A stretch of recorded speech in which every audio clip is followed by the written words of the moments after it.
こんにちは。店主のこっとりです。ご視聴ありがとうございます。私が小学生の頃、スーパーカーブームというのがありました。運転免許を持っている大人よりも子供の人気がすごかったのではないかなと思います。高度成長期を経て、当時の日本車も頑張ってはいたんですが、まだ欧米との差は今よりだいぶ大きかったと思います。海外のスーパースポーツカーは伸びやかなフォルムで、12気筒など巨大なエンジンを積み、時速300キロにも届く高速走行が可能だったりしました。もちろん値段も当時で数千万という代物。まだバブル以前の日本車にはとても太刀打ちできない存在だったんです。全く現実味のない、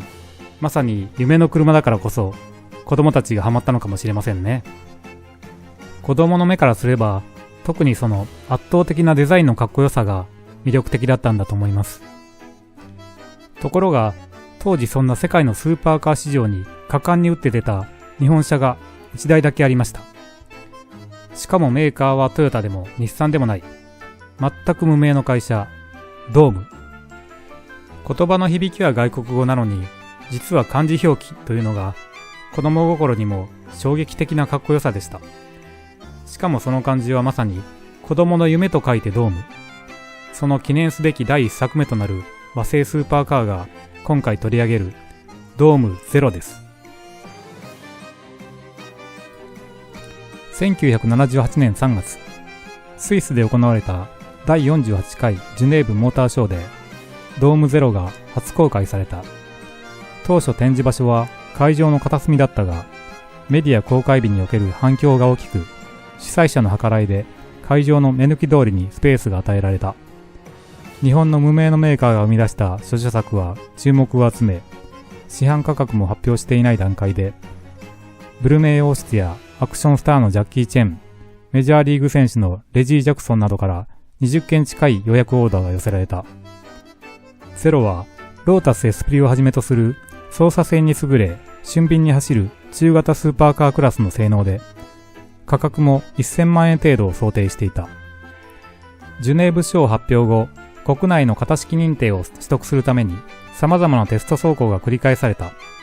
しかし、国内での型式認定取得を前提に法規に合わせて制作されていたにもかかわらず、管轄の運輸省は許可どころか申請さえ受け付けなかった。当時の運輸省、俗に言うお役所仕事そのものだったそうで、その後も紆余曲折があったものの、ドームのスーパーカーが市販化に至ることはついにありませんでした。ドームゼロはたった1台作られただけのまさに幻のスーパーカーとして終わってしまったんです。ただし、くしくもその人気の高さから子供向けの玩具が大量に出回りました。その時のプラモデルやラジコンの大ヒットによる収益が結果として現在も続くレーシングカーメーカー株式会社ドームの礎となったのでした。とにもかくにもドームゼロは人々の記憶に伝説として残る名車と言えます。今でもドームという社名は当時子供だった世代の憧れの名前だと思います。で、こちらが当時物のラジコンです。今回40数年ぶりに動かしてみたいと思います。森谷製ライガーシリーズ15分の1モデルのドームゼロです。このサイズでも実はそんなに小さくはないのですが、さらにちょっと上等な12分の1モデルというのもあり、そちらは一回り大きい上にウインカーとバックランプが点灯するという電飾ギミックがありました。この15分の1モデルには電飾はないのですが、その代わりにリトラクタブルヘッドライトがレバーで開くという12分の1にはないギミックがあり、個人的にはこれがお気に入りでしたね。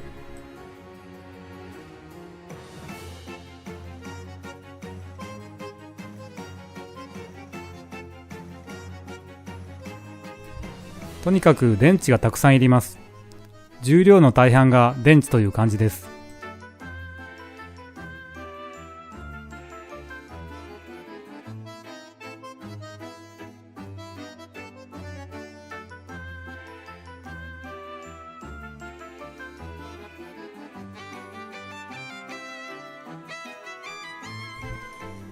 すぐぶつけそうで、我ながらめちゃくちゃビビりながらの操縦です。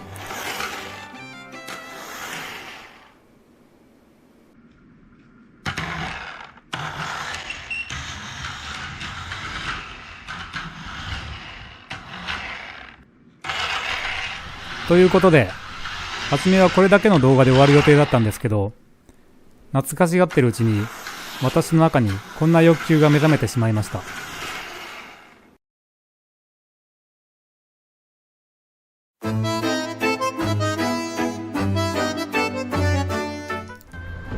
数年前、県内の国道を走っている時、偶然見つけました。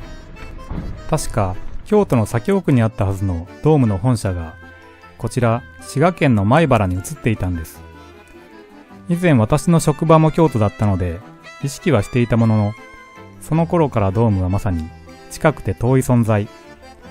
この後に及んでも恐れ多くて、ただ時折仕事で前を通るだけの数年が過ぎましたが、今回勇気を持ってコンタクトを取ることにしました。わかりやすいように JR 米原駅から車を走らせて撮っていますが、本社はおそらく駅から徒歩圏内くらいかなと思います。こんなのどかなところですが、一応新幹線も止まり、近くに名神のインターもあるということで、交通の便の良さが移転の一つのポイントだったのかなと思いますね。社屋が見えてきました。なんだかワクワクが止まりません。やっぱり興奮しますね。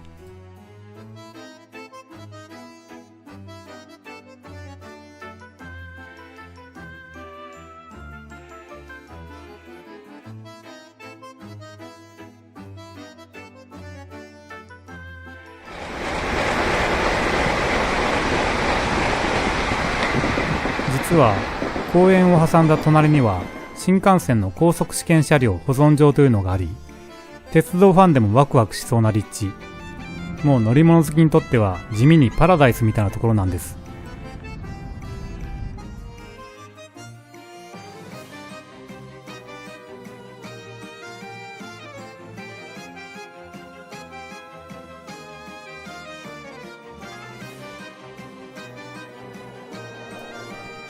いよいよ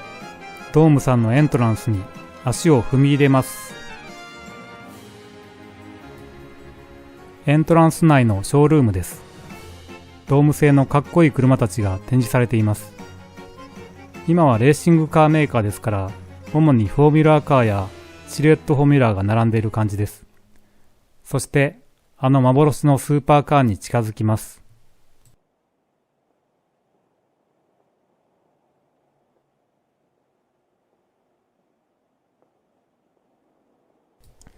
来ました。夢の初対面。めちゃくちゃかっこいいです。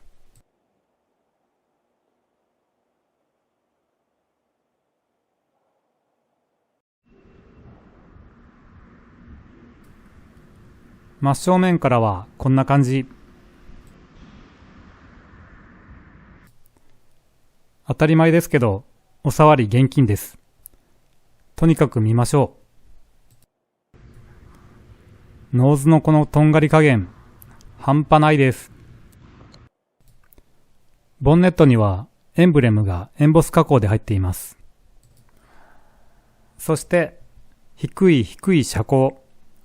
これは当時世界一低い全高を目指して開発されているので、なんとその高さ980ミリ、1メートルもありません。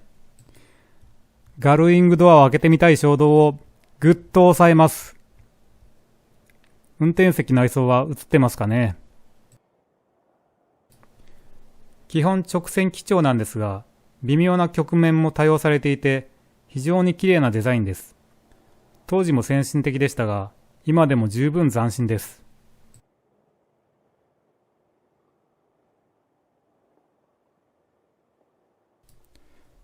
角も綺麗に処理されていて、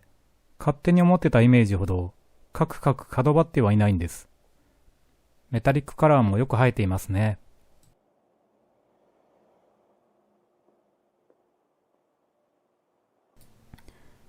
ホイールの真ん中にもドームのロゴが入っています。こんなのうちのラジコンには入ってなかったですよ。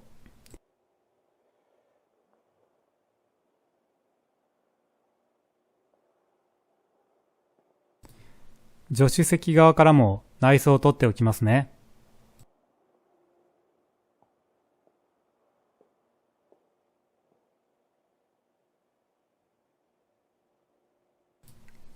背面に設置されているこの天井まで続くオブジェは、多分子供の夢イコールドームを表現されているのかなと思います。あくまで想像ですけどね。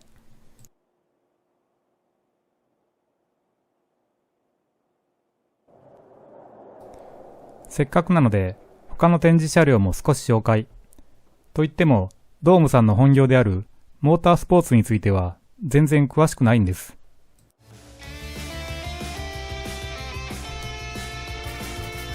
きっと視聴者にもマニアの方がいらっしゃると思いますので、もしテンション上げておられたら本当ごめんなさい。それこそ昔セナやプロストで人気だった頃の F1 を見ていたくらいで、このフォーミュラーマシンがどのカテゴリーなのかもわからないです。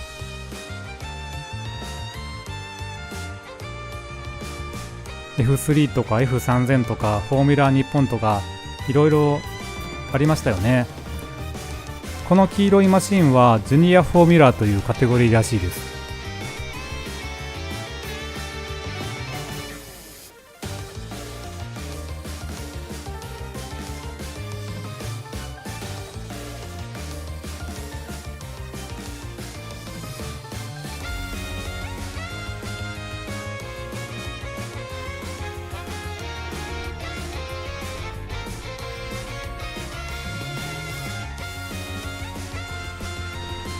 こちらはル・マン24時間レース用に開発された車両らしいです。 S102.5 と呼ぶんですかね。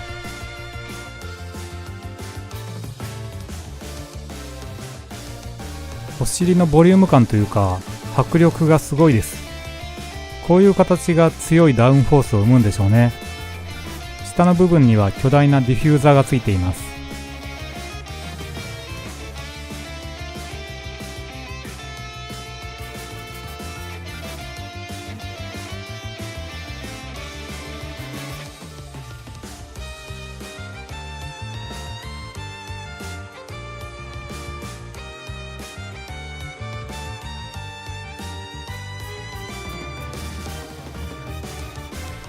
そして、こちらの1台については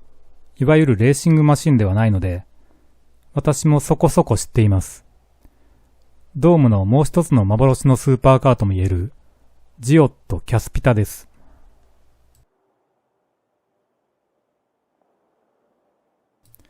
スーパーカーブームとはだいぶ時代が下るのですが、バブル期に開発された車です。当時ワコールに勤めていた叔父から聞いていた話では、京都に本社を置く女性下着メーカーのワコールが男性向けブランドの自立を目的としてジオット社を設立。そのイメージリーダーとして同じく京都に本社を置いていたドームがスーパーカーを開発するということになったそうです。コンセプトが公道を走る F1 とか公道を走るレーシングカーとかっていうことで、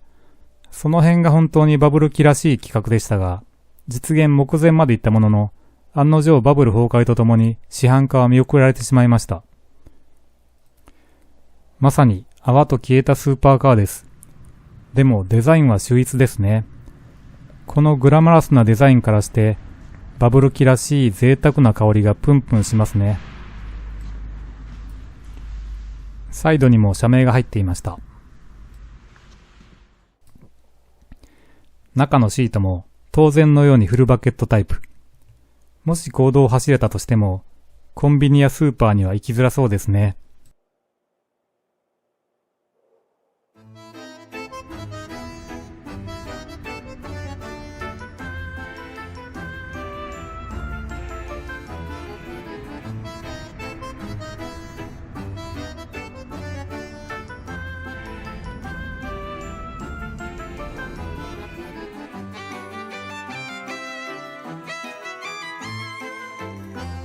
さて、今回のこっとりチャンネルいかがだったでしょうか。このチャンネルはちょこっと懐かしいをテーマに時代を感じさせる古いものやゆかりのある場所を紹介しています。よかったら高評価、チャンネル登録していただけるとめちゃめちゃ励みになります。では最後までご視聴ありがとうございました。